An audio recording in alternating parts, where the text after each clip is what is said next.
Coming up in the news, the government saddened by the recent layoffs at Pharmachem Technologies. BTVI's Information and Communications Technology program moving into another phase. And activities in celebration of independence officially underway. The Bahamas Tonight Northern Edition starts now.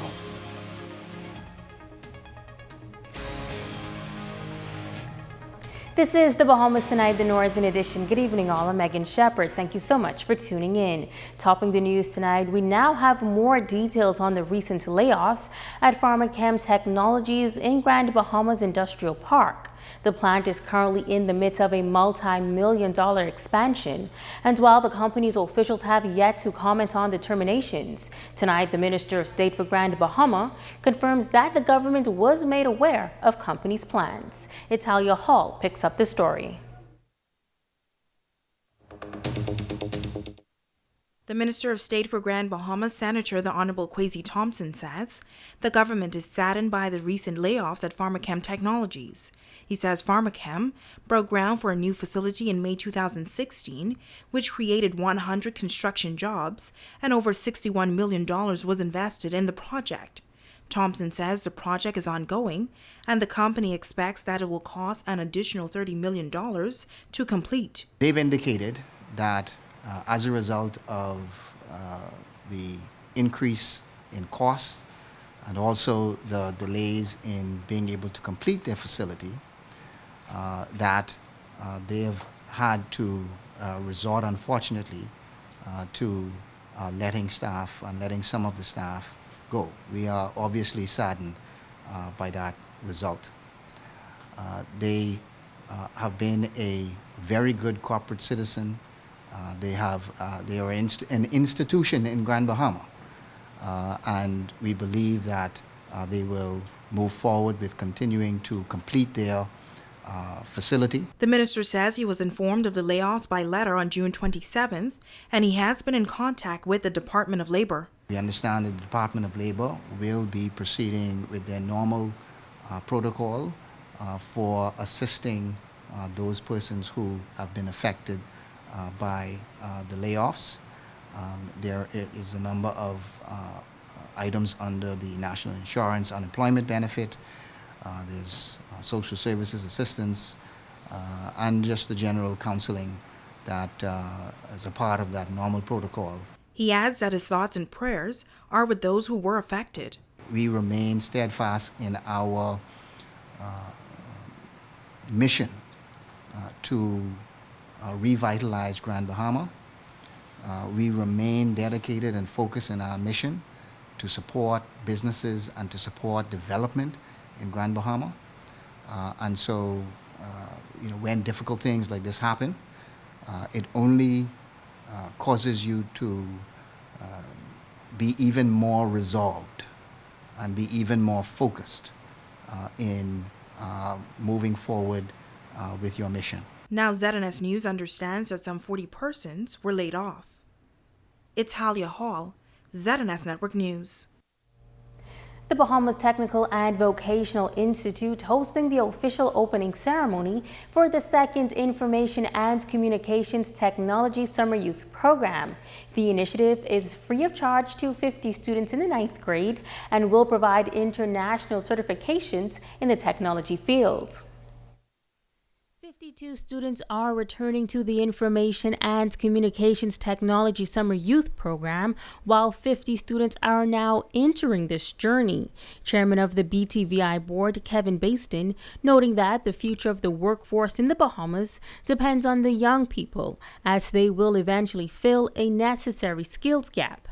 To the students, I wish to advise you that hundreds of students applied for the opportunity that you have. Don't squander the opportunity. Learn as much as you can. Apply yourself. Be the best. Put God first. Be consistent in your attendance and be on time. Head of the IT department, Anthony Ramtula, noting that this is a blended program which incorporates in-person and online teachings. He says that each year the courses get more intense as the students continue to develop more skills. You are now enrolled in a college program with college credits and international certifications.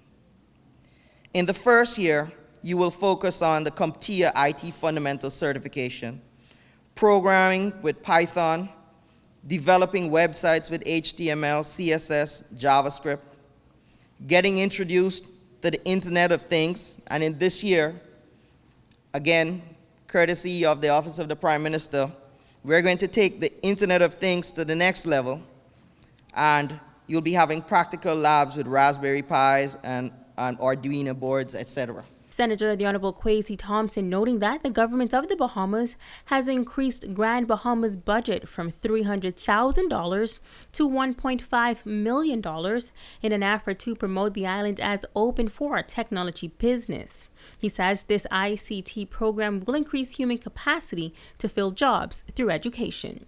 With the completion of each summer, students receive a level of certification, making them already employable in the ICT field even before they graduate high school. This program is not only free, but students receive a stipend from the government each summer as they participate. In an effort to continue to train Bahamians and promote the island as a technology hub, he made this announcement. In September of this year, the Office of the Prime Minister will be working along with Urban Renewal in Grand Bahama and also with BTVI to provide free classes to 100 members of the public that will assist and they will come from many demographics. So they will be some persons who might not have completed school, but there will also be some persons who are already employed and who want to upgrade their skills. The program will run for 10 to 12 weeks. The first cohort of students enrolled in the Information and Communications Technology Summer Youth Program in 2018. They are heading into this year's program with 2 international certifications. Student Bree Martinborough says that the first year was very eventful. She says that the group of students quickly became a group of friends that took pride in their work and pushed each other to the finish line. HTML was an entirely different ballgame. Its innumerable multiple-hour-long tutorial videos gave us all headaches, but with endless support from our peers and teachers, we were able to construct websites on our own. This definitely was something I was most proud of. Python was the last class of the week, and it surely took the wind out of our sails. However, those Saturdays were for sure worth it in the end. Linnell Burnside says that this was a rare opportunity that came with a lot of dedication and responsibility. In the end, though, she says that it was worth it. If there is anything I learned this past year, it's that you have to strive and work hard at what you want. It may not always be easy, but it is that striving that will make everything worth it in the end. Attending BTVI last year was an intriguing experience because it changed my perspective of the future. The world is always moving and changing around you, and as an individual affected by the changes, you must learn to integrate yourself into the positive motions of the world around you. Independence celebrations officially kicking off yesterday afternoon in West Grand Bahama at the Mount Olivet Baptist Church in Holmes Rock. It was a time of praise and worship for those in attendance. Italia Hall was there. Scores of residents, along with a number of government officials, turning out for the annual ecumenical church service in celebration of independence. Member of Parliament for West Grand Bahama and Bimini, Pakeisha Parker Edgecombe, focused on the theme and gave God thanks for his many blessings over the past 46 years. As a people, we are more than politics, we are more than colors, we are more than diversity. We are one people under one God, and we ought to give God a praise for all that he has done in our lives. This independence, and like many before, we come together united, stating that we are an independent nation. Independent we need to be in our minds. We are a free country, free to worship God, free to move, free to make choices. President of the Senate, the Honorable Catherine Forbes Smith, encouraging leaders to continue to focus on nation building and to help those who need assistance. You have an obligation to leave this community better than you met it.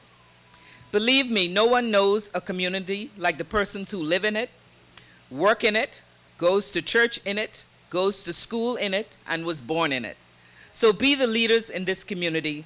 Advocate for yourselves. After all, you know it best.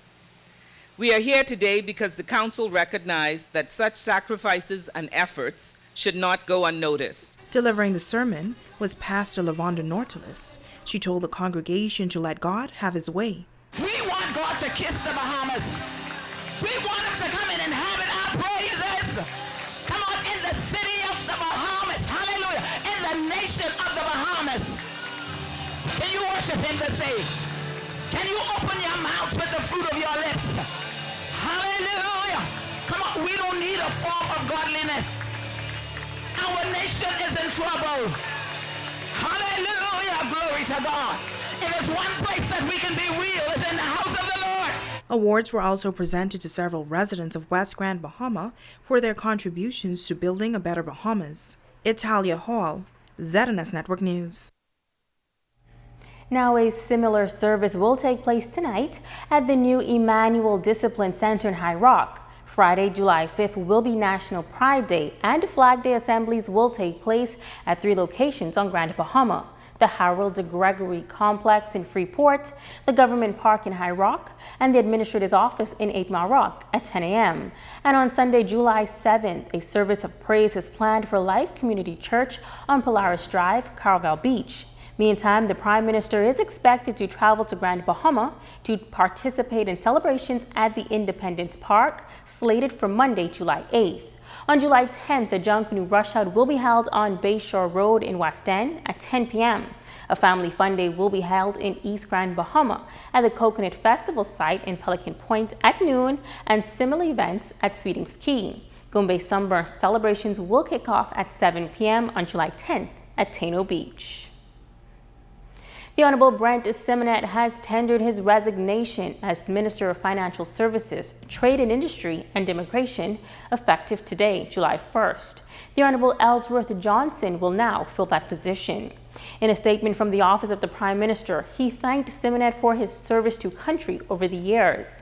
The Prime Minister says while Simonet will no longer serve in Cabinet, his constituents have an MP who cares about them, and he wished Simonet the best in his future endeavors. You're watching the Bahamas Tonight, the Northern Edition. Stay with us. There's more news right after this break.